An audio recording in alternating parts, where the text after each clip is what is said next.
오늘부터는 야고보서 말씀을 보도록 하겠습니다. 이 야고보는 예수님의 친동생입니다. 성경에 여러 명의 야고보가 나오는데요. 예수님의 제자 가운데도 야고보가 있죠. 베드로, 야고보, 형제입니다. 이 야고보는 예수님의 제자 야고보가 아니라 바로 예수님의 친동생이었던 야고보고요. 그 다음에 또 이 야고보는 초대교회 예루살렘의 지도자 역할을 감당했습니다. 그러다가 결국 초대교회 시절에 복음을 전하는 이유로 돌에 맞아 순교했습니다. 이 야고보는 하나님이셨던 예수 그리스도의 형제였지만은 예수님께서 살아계신 생전에 공생의 동안에는 예수를 메시아로 영접하지 않았습니다. 그러나 예수님께서 십자가에 죽으신 이후에 승천한 이후에 예수 그리스도는 메시아라고 증거하는 대표적인 인물 중에 한 사람입니다. 그리고 이 야고보는요, 초대교회에 아주 귀하게 쓰임받은 인물이었고요. 그리고 야고보는 또 로마서와 같이 신앙이 무엇인가, 믿음이 무엇인가를 우리에게 분명히 가르쳐 줍니다. 먼저 사도 바울이 기록한 이 로마서는 믿음이 무엇인가를 우리에게 말할 때 우리가 구원받는 건 믿음으로 구원받는다.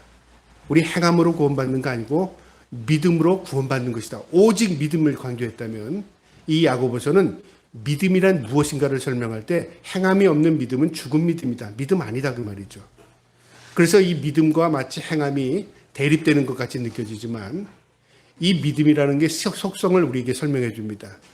우리 종교개혁자였던 마틴 루터는 그 당시에 이 야고보서를 지푸라기 서신이라고 말했습니다. 우리 믿음에 하나도 도움이 되지 않는다 그 말이죠. 왜냐하면 이 야고보서를 읽으니까 우리의 믿음을 행위에 이렇게 같이 두고 있거든요. 그러니까 마치 행위가 있으면 믿음 있는 것으로 착각할 수 있고 우리가 구원받는 것도 우리 행위로 구원받는 것이라고 착각할까 봐 이 마틴 루터는요, 이 야고보를 지푸라기 서신이라고 말했습니다.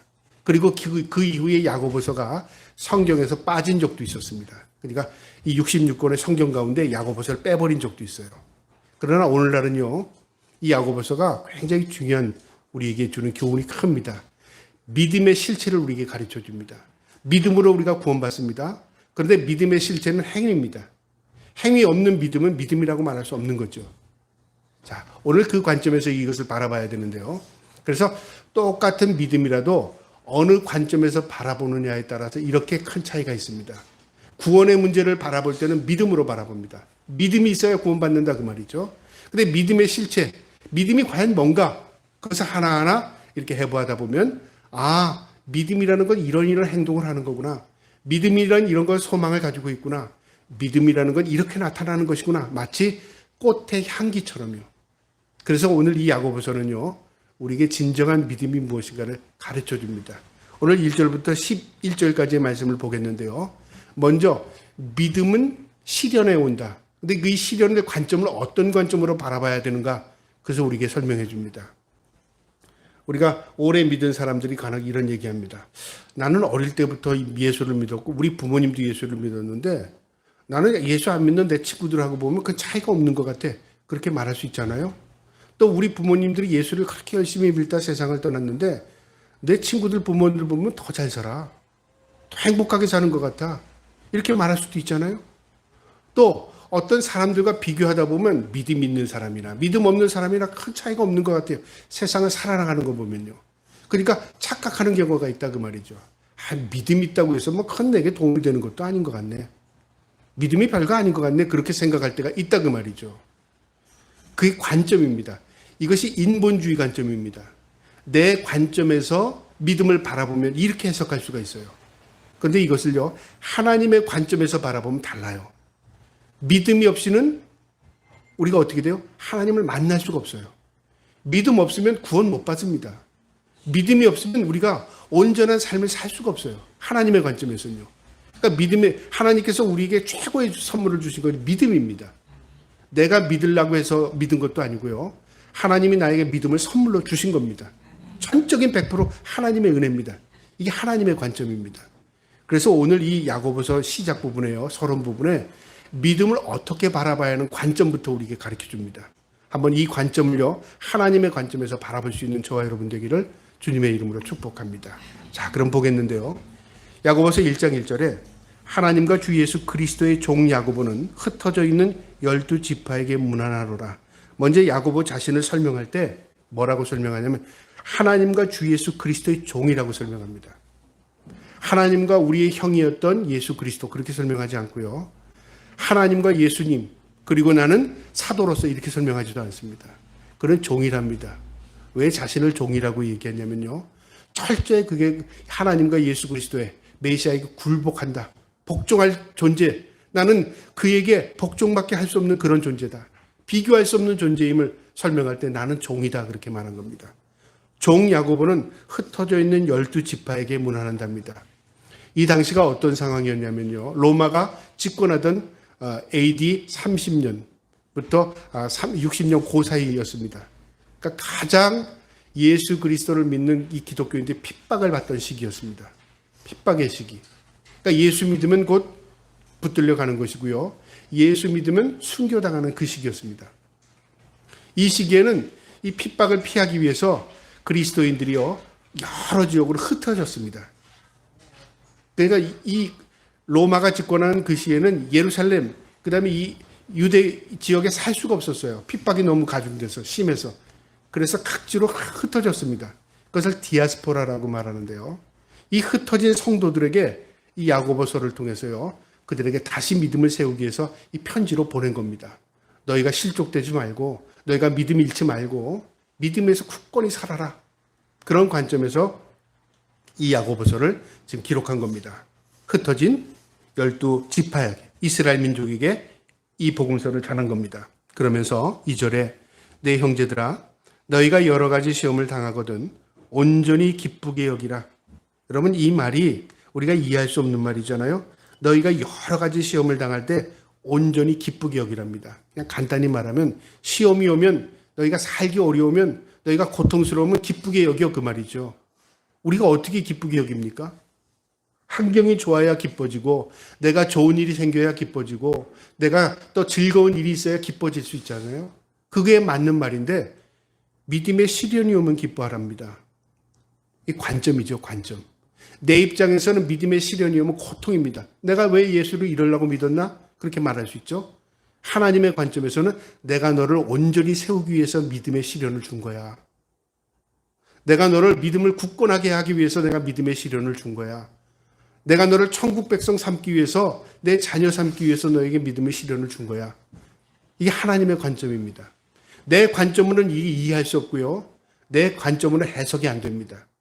우린 간혹가다 믿음을 내 관점에서 해석하려고 할 때가 있어요. 내가 복 받으려고 11조 했지. 아니면 내가 그러려고 철야 기도했지.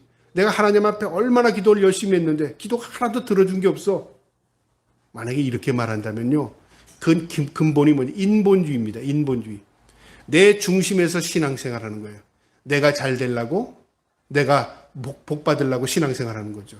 그러지 말라는 게 아니라요. 우리는 무의식 가운데 인본주의 신앙으로 살아갈 때가 참 많아요.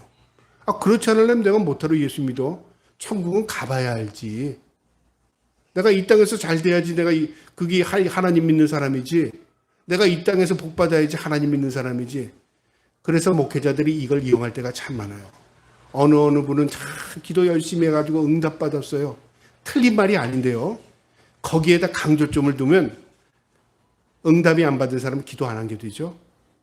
저 사람은 참 사업이 힘들었는데 예수 믿고 사업이 흥했어. 그래가지고 지금 많은 사람한테 큰 부러움을 사고 있어. 만약에 그런다면요. 나는 그럼 신앙생활 못해서 나는 사업이 망했나? 그렇게 대조할 수 있잖아요. 강조를 어디에 뒀죠? 우리 인간이 불우하는 데다 다 강조점을 둔 거예요.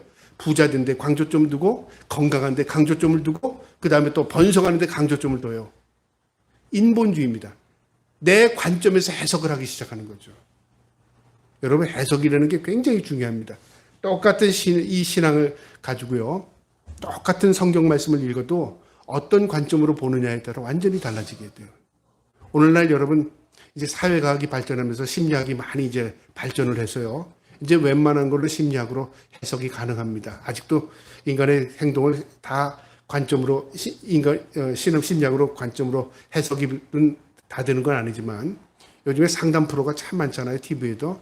그러면 예를 들어서 이 아이가 이런 행동을 보이면 왜 그런가? 부모들은 몰라요. 그럼 전문가들이 이제 그걸 해석해 줍니다.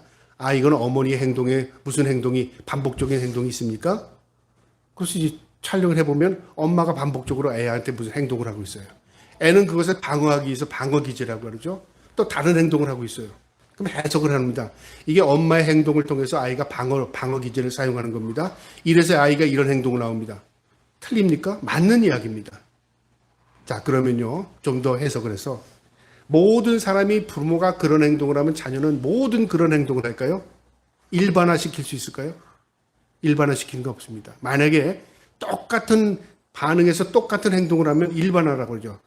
일반적으로 그래요. 그건 뭐냐? 과학적인 증거입니다.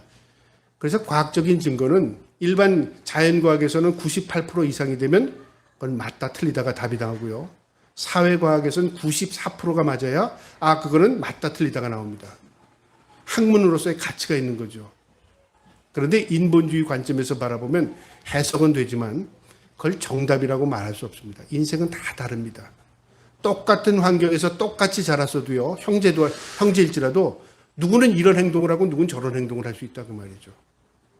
똑같은 부모가 열심히 자녀들을 공부를 시켜도 어떤 자녀는 공부에 집중해서 좋은 결과를 가질 수 있는 자녀도 있지만 어떤 자녀는 공부에 담을 쌓고 살 수 있는 자녀도 있다고 말이죠. 그럼 그건 왜 그렇죠? 이 아이에게 신경을 안 쓰고 저 아이에게 신경을 써서 그런가요? 그게 아닙니다. 특성이 있고 성품이 있고 가진 달란트가 있고 또 하나님께서 주신 것 또 다른 게 있어요. 우린 그런 관점에서 보지 않고 항상 인본주의 관점에서 해석을 하기 때문에 그런 해석이 나옵니다. 여러분 그걸 조심해야 돼요. 사람들이 어느 부모님이 자녀를 잘 키워서 딸 셋을 다 하버드 대학을 보냈대. 야, 어떻게 공부를 시켰을까? 그 책이 막 날개돋친데 팔립니다.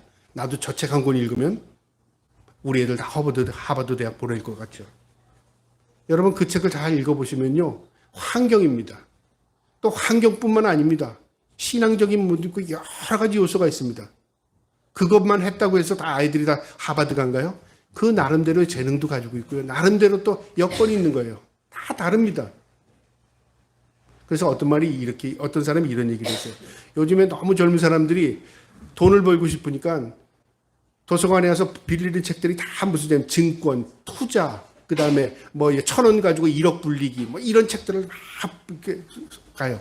젊은 사람들이 보통 빌려가는 책들이 그런 책들을 많이 봅니다. 왜 그럴까요? 책 한 권 읽으면 뭐 다 알 것 같잖아요. 그래서 어떤 전문가가 그래요. 내가 책 몇 권 읽고서 내가 돈 벌 것 같으면 무타로 세상에 그렇게 가난한 사람만 있겠냐고 말이죠. 여러분 전문가의 지식을 가지고 있고 그 다음에 내가 모든 걸 통달했다고 해도 그건 내 뜻대로 되지 않는 게 인생입니다. 인생의 주인이 누구시기요? 하나님이십니다. 근데 우린 그분한테 묻지를 않아요. 또 그분한테 우리가 그분의 관점에서 나를 바라보지 않습니다. 그러니까 인간을 서로 비교하면서요. 어떻게 되냐면 실족하고 절망합니다. 나는 저 사람보다 못한 것 같죠? 난 저 사람보다 안 될 것 같죠? 나는 절망합니다. 돼도 안 될 것 같아요. 절망하는 겁니다. 그게 모든 나에게부터 온 겁니다. 내 관점으로 바라보기 때문에 절망이 오는 겁니다. 하나님의 관점에서 보면요. 우린 다 소망의 사람들입니다. 오늘 이 말씀이요. 바로 그런 관점에서 바라봐야 돼요. 내 형제들아, 너희가 여러 가지 시험을 당하거든. 우리가 이 땅에서 살아가는 게 다 인생의 시험입니다. 시험. 시험을 당하거든, 시험이 나타나거든, 시험에 어려움이 있거든, 온전히 기쁘게 여기라. 온전하다는 건 뭐죠? 이 말의 의미가요. 이 원어를 해석해 보니까 이렇게 됩니다. 온전히 기쁘게 여기라는 말이 자랑스럽게 여기랍니다. 자랑스럽게. 아니 시험이 오는데 뭘 자랑스러워요?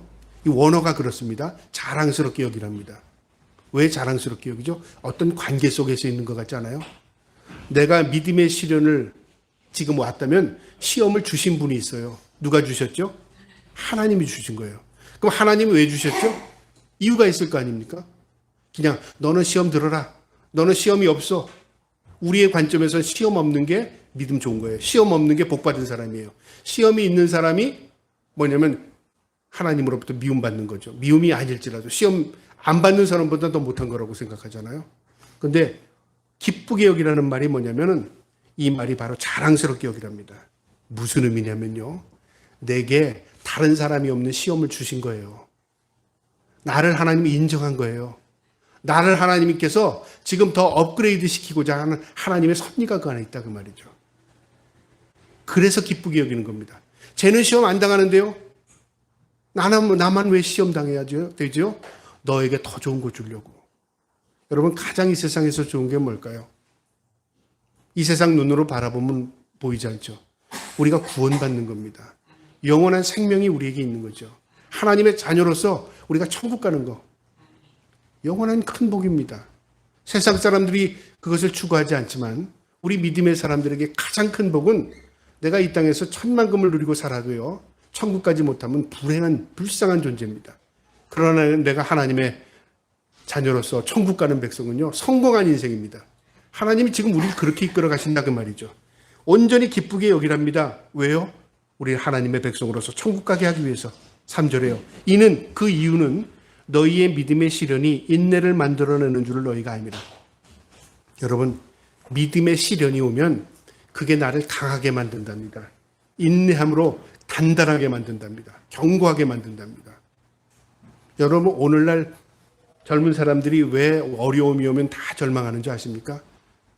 인류 역사상 지난 40년부터요. 30년을 할 수 있죠. 지금 3, 40년 동안에 인류 역사상 이렇게 평화롭게 산 시대가 없었답니다. 이렇게 풍요롭게 산 시대가 없었답니다. 이렇게 전쟁이 없었던 시대가 없었답니다. 인류 역사상이요. 인간이 이 땅에 발 딛고 산 이후에 가장 풍요로운 시대가 지금 시대랍니다. 전 30년 전부터 지금까지. 이렇게 풍요를 누리다 보니까 사람이 어떻게 되느냐. 멘탈이 약해진 겁니다. 멘탈이. 조금만 힘들어도요. 힘들어. 못 살겠어. 저걸 어떻게 먹어. 저런 데를 어떻게 살아. 힘들어도 못 산다 그 말이죠. 왜 그럴까요? 시련이 없었습니다. 시련이. 오늘날 가만 젊은 사람들 보면요. 시련을 없어서 그런지 조그만 어려움이 와도요. 굉장히 힘들어합니다. 제가 얼마 전에 머리를 자르기 위해서 지난주죠. 이발소에 앉아 있는데 제가 이제 기다리고 있었어요. 이제 학생들이 들어오더라고요. 중학생 정도 되는 아이들이 이제 둘이 들어왔는데 쟤네들이 어디서 싸우고 들어왔나? 표정들이 왜 저러지? 다른 사람들은 다 갈 때 이제 감사합니다, 수고하셨습니다. 뭐 젊은 어른들은 다 인사하고 이제 이발소에서 머리 자르고 나가잖아요. 얘들이 말을 시켜도 말을 안 하고 가만히 얼이 나간 것 같아요. 이 혼이 나간 것 같은 아이들이더라고요. 인사성도 없는 건 둘째치고 표정도 그렇고 행동도 그렇고 느릿느릿한 게 또 무슨 병이 드는 것 같아요. 쟤들이 원한가 그러니까 가만 그래서 제가 쟤들만 그런가 그러고 몇 명을 쳐다봤더니 애들이 거의 다 그래요. 병이 드는 것 같아요. 오늘날 시대에 아이들이 뭔가 모르게 병이 들었구나. 쟤네들이 물질이 부족해서 병이 들었을까요? 환경이 저래서 병이 들었을까요? 아니에요. 시대가 아이들을 병들게 만든 겁니다. 근데 이 시대가 어떤 시대인데요? 가장 풍요로운 시대예요.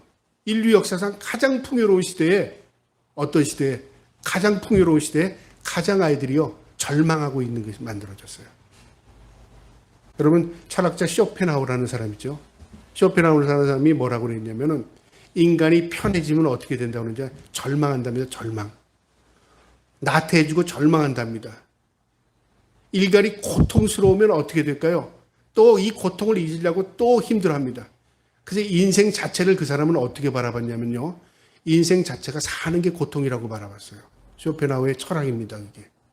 인생을 가만 보니까 거기서 축에 취해서 왔다 갔다 하는 거예요. 고통과 그다음 회의에서 왔다 갔다 하는 거예요.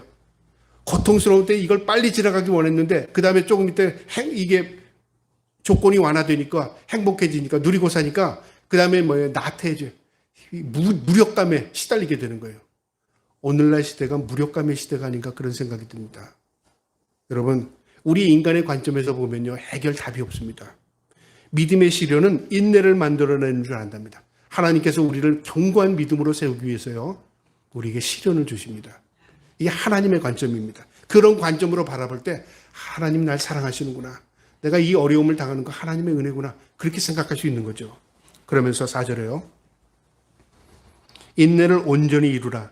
이는 너희로 온전하고 구비하여 조금도 부족함이 없게 하려 함이라. 인내를 온전히 이루라. 온전히 받아들여라 그 말이죠. 그를 정면 돌파해라 그 말입니다. 왜요? 이는 너희로 온전케 하여 구비하여 조금도 부족함이 없게 하려 함이랍니다. 우리가 그 시련을 통해서 우리의 믿음이 견고해지고 온전해지고요. 하나님 보시기에 아름다운 하나님의 백성으로 만들어가는 과정이랍니다. 여러분, 우리 부모가 때로는 자녀에게 시련 없이 아이들이 온실안의 화초처럼 잘 자라기 원하잖아요. 그럴 방법이 없습니다. 그런데 때로는 부모가 원치 않아도요, 이 세상에 이 비바람을 맞고 자라야 아이들이 견고해지고 강해집니다. 우리가 부모가 하지 못하는 일을 때로는요, 하나님께서 그렇게 우리 삶을 이끌어 가실 때가 있어요. 우리가 원치 않아도 하나님께서 우리를 사랑하시기 때문에 때로는 그렇게 우리 삶을 이끌어 가실 때 있다 그 말이죠. 어쨌든 이 말씀의 의미는 온전히 이루랍니다. 우리를 부족함 없는 하나님의 백성으로 만들어가는 하나님의 과정이랍니다. 5절에 너희 중에 누구든지 지혜가 부족하거든 모든 사람에게 후히 주시고 꾸짖지 아니하는 하나님께 구하라. 그리하면 주시리라. 여러분, 이 말씀만 딱 떼놓고 나면요, 우리 자의적인 해석이 얼마든지 가능합니다. 지혜를 구하라. 하나님, 내가 지혜를 필요합니다. 하나님, 돈 벌 수 있는 지혜를 주시옵소서. 그것도 맞고요. 하나님, 내가 지혜가 부족합니다. 내 몸이 건강해질 수 있는 지혜를 허락하여 주시옵소서. 그것도 맞을 것 같고요. 하나님, 지혜를 주세요. 내가 저 사람에게 싸워 이길 수 있는 지혜를 주세요. 그것도 맞을 것 같고, 이 지혜가 뭔지를 제대로 모르고 내가 원하는 것을 달라고 하는 게 지혜구나. 내가 그동안 너무 지혜가 부족했어. 머리가 부족했어. 하나님께 구하면 하나님 주신대. 구하라 주실 것이요 찾으라 찾을 것이로 문을 두드리라 열려주신다고 했는데 하나님 그렇게 하지 않았구나. 주시옵소서. 여러분, 맞는 것 같잖아요. 이건 목사가 잘못해서 계속 그렇습니다. 우리 인간의 욕심을 가지고 주시옵소서 하면 하나님 주신다는 내용이 아닙니다. 여기서 말하는 지혜는 그런 지혜가 아닙니다. 누구든지 지혜가 부족하거든 전후 문맥을 살펴야 됩니다. 전에 지금 무엇을 얘기하겠죠? 믿음의 시련을 얘기했어요. 믿음의 시련이 왔는데 온전히 이루어야 되는데 내 능력으로는 믿음의 시련을 온전히 이겨낼 수가 없어요. 그럼 절망하잖아요. 절망하지 말아라. 네가 못 이겨내도 하나님이 너에게 능력 주실 거야. 기도해. 하나님께서 능력 주셔. 그 말이 맞는 겁니다. 그래서 여기에 지혜는 뭐냐면요, 기도하는 게 지혜입니다. 여러분, 이 야고보가 별명이 뭐였냐면요, 낙타 무릎이었습니다. 낙타 무릎. 왜 낙타 무릎이라는 별명을 갖고 있냐면 야고보는요, 기도의 사람이었습니다. 무슨 일을 할 때마다 무릎으로 살았습니다. 그 무릎이 굳은 살에 베겼어요. 그래서 낙타 무릎이라는 이 별명을 가지고 있습니다. 그도 예수님의 동생이었지만 기도했습니다. 하나님께 기도하지 않고는 살 수가 없었습니다. 여러분, 나는 기도 없이 못 살아. 그게 하나님의 축복의 은혜입니다. 난 기도 없이 하질 못하겠어. 그게 능력입니다. 나는 그거 다 할 수 있지. 안 될 때 기도해. 그건 능력이 아니라 하나님께 인본주의 신앙입니다. 안 되니까 기도하는 거죠. 여러분, 기도할 수 있는 게 능력입니다. 그래서 지혜가 부족하거든 모두에게 후히 주시고 꾸짖지 아니하는 하나님께 구하라. 그리하면 주시리라. 뭘 주신다는 거예요? 지혜를 주신다 그 말이죠. 내가 몰랐는데 이게 그거구나. 아니면 나는 내 관점에서 이렇게 생각했는데 하나님의 관점에서 나를 바라보니까 내가 진짜 하나님 앞에 축복받은 하나님의 은혜를 입은 자이구나. 깨달아가는 거죠. 깨달음이 지혜입니다. 분별력이 지혜입니다. 그런 하나님께서 깨달음과 지혜를 주신다는 겁니다. 남이 볼 수 없는 것을 보게 되는 거죠. 그 다음에요, 6절에 오직 믿음으로 구하고 조금도 의심하지 말랍니다. 의심하는 자는 마치 바람에 밀려 요동하는 물결 같으니. 우리가 지혜를 구할 때 의심하지 말랍니다. 왜 의심하지 말아야 되냐면요, 바람처럼 물결처럼 우리의 믿음이 흔들려 버려요. 그러니까 진정으로 지혜가 생기진 않는 겁니다. 그렇게 생각하다가도 또 어떤 생각이 드냐면 그건 아닐 거야. 이거는 아니야. 다른 사람들이 다 그래. 여러분, 가장 어리석은 사람이요, 누구하고 의논하는 사람이 가장 어리석은 줄 압니까? 친구하고 의논하는, 가장 가까운 친구하고 의논하는 게 가장 어리석습니다. 물론 그보다 더 어리석은 사람도 있겠지만요. 왜 그런 줄 알아요? 수준이 거의 비슷해요. 내 생각하고 친구 생각하고 거의 맞아요. 그 다음에 친구이기 때문에 내가 좋아하는 쪽으로 얘기해줘요. 그러니까 의논하다 보면은 내 사고를 굳혀요. 그 다음에 올바른 길이 아닌데 그게 친구가 동조 얘기 주면 올바른 거라고 생각해요. 가장 지혜로운 게 뭐죠? 하나님께 기도하고 하나님께 구하는 거예요. 그렇지 않으면 열륜이 있는 사람에게 묻는 거예요. 그리고 인생을 살아본 사람에게 묻는 거예요. 경험한 사람에게. 그게 지혜입니다. 그런데 우리는 보통 어떤 고민이 생기면요. 부모하고 의논 안 하죠. 누구하고 의논하죠? 가까운 친구를 따라 의논해요. 여러분, 그거는 나쁘다가 아니라 큰 올바른 답을 얻기가 쉽지가 않습니다. 하나님께 구하라 그 말이죠. 그래서 하나님은 꾸짖지 않고 후히 주신답니다. 그리고 의심하지 말고 하나님께 구하랍니다. 왜요? 바람과 물결처럼 내 마음이 요동쳐 버리기 때문에 그렇습니다. 이것도 아니야, 저것도 아닌 것 같아. 그러다 보니까 하나님이 우리에게 주시려고 하는 그 지혜를 붙들질 않는 거예요. 여러분, 우리가 말씀을 암송하잖아요. 묵상하잖아요.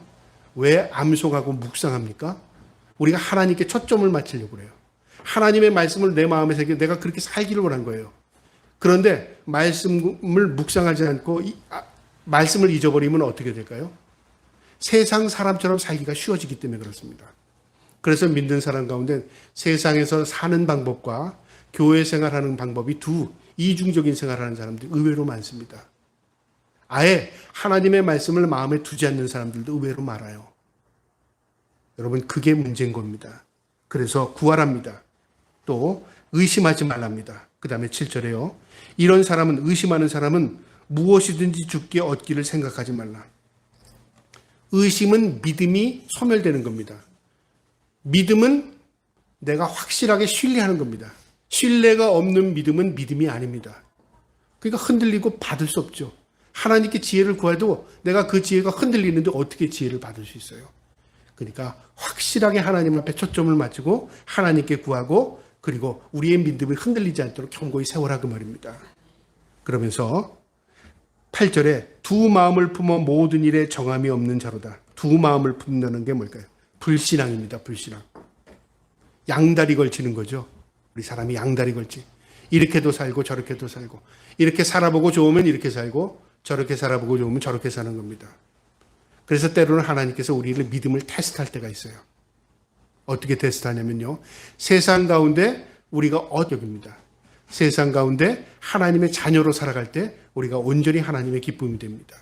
그래서 두 마음을 품지 말랍니다. 온전히 하나님만을 신뢰하랍니다. 9절에 낮은 형제는 자기의 높음을 자랑하고 부한 자는 자기의 낮음을 자랑할지니 이는 그가 풀의 꽃과 같이 지나갑니다. 아주 중요한 말씀인데요. 우리 자신을 생각할 때 하나님의 관점에서 나를 돌아보랍니다. 내 관점에서 나를 보면 어떻게 생각하냐면요. 제일 먼저 나는 어떤 존재인가. 그 다음에 주위에 제일 가까운 우리 형제는, 우리 부모는, 내가 자라온 환경은, 내가 가지고 있는 거는 내 주위의 것만 바라보게 돼요. 그건 뭐냐면 내 관점입니다. 그렇기 때문에 큰 변화가 없습니다. 하나님의 관점에서 바라보면요. 나는 어떤 관점이죠? 내가 누구의 자녀, 어느 집안에서, 어떤 환경에서, 그게 중요하지 않아요. 내가 하나님의 관점에서 보면 내 신분이 아니라 내가 하나님의 자녀의 관점에서 바라보게 됩니다. 신분이 중요하지 않아요. 이 당시에는 귀족도 있었습니다. 그 다음에 평민도 있었습니다. 노예도 있었습니다. 이 시대는요. 그런데 예수 그리스도 안에서 교회에 들어오면요. 신분을 떠나서 모두 하나님의 자녀라고 말했습니다. 그래서 형제님, 자매님 그렇게 말했어요. 초대교회도요. 우리 신분을 떠나는 겁니다. 하나님 안에서. 그래서 형제, 낮은 형제도 내 신분이 낮더라도 하나님의 관점에서 나를 바라보면 나는 하나님의 자녀라는 말이죠. 그러니까 비굴할 게 없어요. 내가 위축될 수 없어요. 내가 자존감을 갖게 된다 그 말이죠. 나는 하나님의 자녀야. 그런 마음을 가지고 살아라 그 말입니다. 그 다음에 반대입니다. 부한 자는 자기의 낮아짐을 자랑할지니 이는 그가 풀의 꽃과 같이 지나갑니다. 부한 자는 뭐죠? 권력 있는 자, 많이 가진 자, 누리고 사는 자입니다. 권력자들이죠. 그런 자들은 어떻게 생각하냐? 나의 낮음을 자랑하랍니다. 내가 어떤 자인데요? 죄인이라 그 말이죠. 나는 하나님 앞에 죽을 수밖에 없는 죄인입니다. 나는 하나님 앞에 은혜 아니면 구원받지 못할 죄인입니다. 그런 자로 바라볼 때 내가 자랑할 게 있습니까? 내 권력이 있고 능력이 있고 가진 게 많다고 해서 내가 하나님 앞에 자랑할 게 있습니까? 자랑할 게 없습니다. 그래서 나의 낮음을 자랑하랍니다. 왜 그것을 자랑해야 하냐면 인생이 풀의 꽃과 같답니다. 여러분 아주 상징적으로 아주 중요한 말인데요. 봄이 되면 꽃이 피죠. 근데 우리 개나리를 생각해 보면 꽃이 떨어지면 풀이 납니다. 그죠? 잎이 생기죠. 그게 전부입니다. 그 잠깐의 계절에 사람들은 그 화려함에 도취되죠. 개나리꽃, 진달래꽃 예뻐 그래요. 근데 그게 눈에서 감성으로는 참 아름답다 좋다 그렇지만 잠시 잠깐이라 그 말이죠. 우리 인생이 이 땅에 사는 것이 잠시 잠깐입니다. 근데 그것에 우리가 너무 화려함에 도취되어서 마치 꽃이 있는 사람은 나보다 나은 사람이고 지금 좋게 보이는 것이 영원할 것 같이 착각하는 겁니다. 결과적으로 다 꽃같이 떨어진답니다. 떨어지면 어떻게 되죠? 추해진다 그 말이죠. 우리 인생이 그런 인생이라 그 말입니다. 그러면서 11절에 해가 돋고 뜨거운 바람이 불어 풀이 마르면 꽃이 떨어지고 그 모양이 아름다움이 없어지나니 부한 자도 그 행한 일이 이와 같이 쇠잔하리라. 모두 꽃이 지는 것처럼 떨어지고 소멸되고 없어진답니다. 이것은 우리 인생이 그렇다고 말이죠. 우리가 이 땅에서 모든 것들이요, 이 땅에서 국한된 겁니다. 다 천국 갈 때요, 내 모습 이대로 주님 받으시고, 이 모습까지 내가 이 땅에서 누리고 있는 모든 것을 천국에 다 가져갈 수 있는 게 아니라 그 말이죠. 다 꽃과 같이 시들고 쇠잔한다 그 말이죠. 그러니까 우리가 하나님 앞에 서는 날 하나님이 우리의 무엇을 보실까요? 너 무엇으로 살았구나. 너 어떤 지위를 가지고 있었구나. 너 뭐 많이 배웠었구나. 너 능력 있는 삶을 살았구나. 그거 보지 않는다 그 말이죠. 하나님 무엇을 보셔요? 내가 하나님 앞에 믿음으로 살았는가를 보는 거죠. 내가 하나님의 자녀로서 살았는가, 내가 하나님의 자녀로서 긍지를 가지고 살았는가, 그거 하나님 보신다 그 말이죠. 오늘 이 말씀에서 우리에게 주는 교훈이 있는데요. 시험을 당하거든 주님께서 우리의 믿음을 온전케 하기 위한 하나님의 뜻과 하나님의 그 기쁨이 우리에게 있음을 기억하시고요. 어떠한 시련이 올지라도 우리의 관점이 아니라 하나님의 관점에서 바라볼 수 있기를 주님의 이름으로 축복합니다. 우리가 어떤 것을 해석하려고 할 때가 참 많아요. 어려움이 오면 이게 왜 왔지? 하나님의 관점에서 본다고 하면서요. 하나님이 나에게 왜 이 어려움을 줬지? 해석이 되는 거는요. 좋아합니다. 근데 해석이 안 될 때는요. 괴로워요. 왜 그러지? 왜 그러지? 여러분, 하나님의 뜻을 해석하려고 하지 마세요. 그게 그냥 무조건이라는 의미가 아니라요. 우리 인간이 하나님의 지혜에 도달할 수 없습니다. 다 해석이 불가능한 겁니다. 어느 거는 하나님이 우리에게 해석할 수 있는 능력을 주실 때가 있어요. 왜 그런 줄 알아? 이렇게 되기 때문에 그래. 그때는 해석이 안 돼도요. 시간이 지나면 해석이 가능한 것들이 많아요.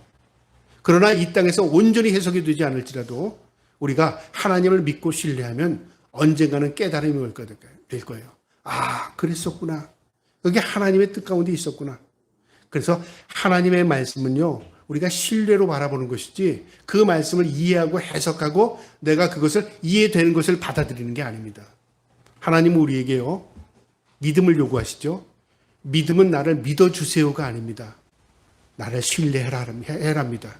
믿음은 머리에 있지 않습니다. 뭐 있죠? 가슴에 있습니다. 내가 하나님 전적으로 신뢰하는 겁니다. 그때 하나님께서 나에게 주신 그 모든 시련이요. 나를 연단시켜서 하나님의 귀한 자녀로 구별하는 과정에 있다는 것을 기억하시기 바랍니다. 그 다음에 우리에게 믿음의 시련을 통해서요. 믿음의 성장이 온다는 그 축복이 있음을 기억하시기 바랍니다. 여러분 시련이 오면 성장합니다. 성숙됩니다. 시련을 많이 당한 사람은요. 어려움을 많이 당한 사람은 어려움이 없는 사람보다 성숙해요. 오늘날 많은 사람들이 미성숙한 사람들이 얼마나 많은지 몰라요. 그래서 고통을 다 짊어지고 사는 것 같은데 사실은 너무 미숙하기 때문에 그렇습니다. 우리가 시련을 견뎌내면요. 성숙해져요. 그래서 그 성숙이 어떻게 돼요? 나를 연단하게 하고 남을 돕게 되고요. 그리고 하나님 앞에 영광을 돌립니다. 우리가 어떤 어려움이 올지라도 이것이 나를 성숙시키고 이것을 나를 성장시키고 이 어려움이 나를 축복하는 하나님의 과정 가운데 있다. 그것을 꼭 믿고 기억하셔서 우리가 어떤 시험이 올지라도 하나님을 신뢰하고 믿을 수 있는 저와 여러분 되기를 주님의 이름으로 축복합니다. 아멘.